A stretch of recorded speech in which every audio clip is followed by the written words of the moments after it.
I did not expect that last video to go the way that it did, and I also did not expect so many people to want me to talk about this because I thought this was going to be an inside joke, but since you want me to talk about it, we are going to talk about it.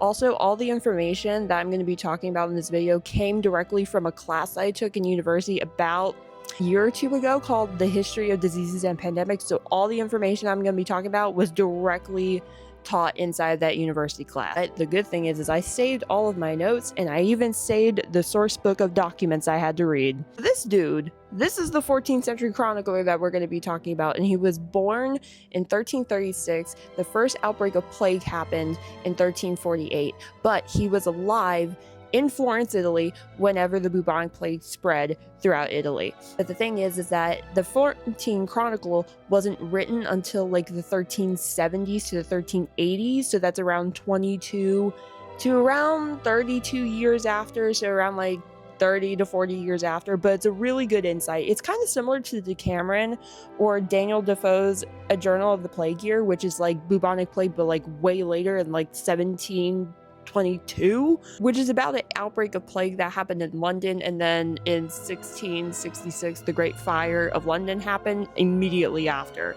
But that's not what we're talking about. We're talking about him.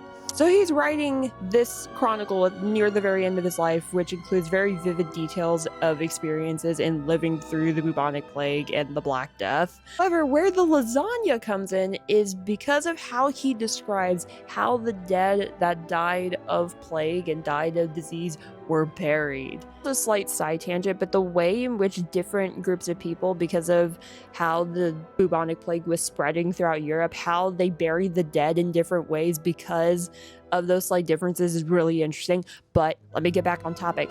Use an overshot picture of a plague pit. You see how every single one of them is like lined up in a row and then there's dirt?